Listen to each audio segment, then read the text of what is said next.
What's up, everybody? Welcome back to the Gridiron Blitz. In today's video, I want to talk about something that I think is very intriguing for the Detroit Lions. You know that the Detroit Lions in 2022 had a pretty abysmal kicking situation, and then we finally got our hands on Michael Badgley in like week 4, I want to say somewhere between week 4 and 7, and then he was our kicker for the rest of the season. He was pretty solid. Can't be mad. Wouldn't be mad if we re-signed him, and we did.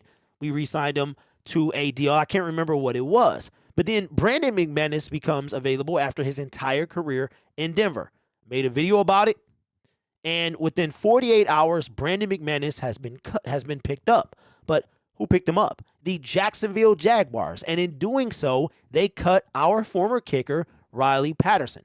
Now, if you remember, for those of you who were watching my other channel, Riley Patterson was a solid kicker. And the Detroit Lions have been in disarray at the kicker position since we let Matt Prater walk in free agency. And we had a guy, Riley Patterson, who is pretty steady, and we chose to cut him.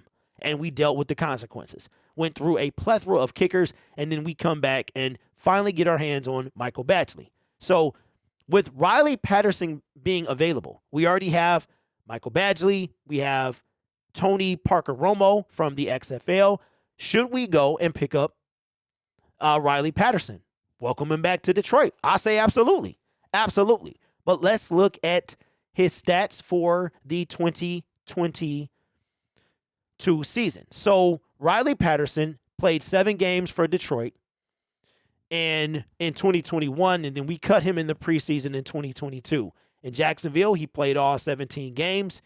He made 36 extra points, and he made 30 field goals. All right. So if we look at his career in Jacksonville, his field goal percentage, look, in Detroit, now granted, it was only 7 games.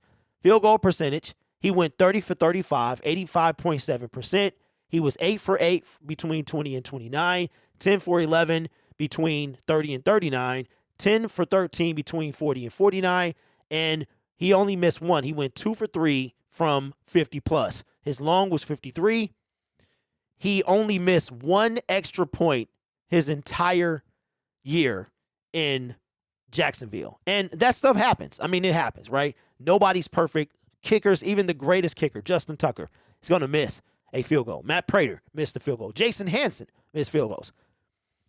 But should we bring in Riley Patterson? I think we should. Cutting him was a mistake, and we paid for that mistake the early part of the season. There's nothing wrong with a little kicker competition. So for me, I would welcome Riley Patterson back to Detroit. Maybe we did make a move for Brandon McManus, but Brandon McManus is a solid kicker, and I knew he wouldn't be on the market for long. So would I bring him in? I would. I would bring him in so he'd at least give some competition. Again, nothing wrong with some competition. So push each other. And one thing I can say about Riley Patterson is he might have a better leg than Michael Badgley. So bring him in. Dan Campbell, Brad Holmes. Let's bring in Riley Patterson back to Detroit, put him in that kicking competition, and made the best man win. So Jacksonville actually picked him up immediately. He was not on the free agent market for a long time. I want to say either later that day or the next day. Within 48 hours, Riley Patterson was the Jacksonville Jaguars kicker, and he was there all year. They threw him in the trash quickly for Brandon McManus. So let me know your thoughts in the comments below. You guys are awesome. Take care of yourself, and I will see you in the next video. Peace.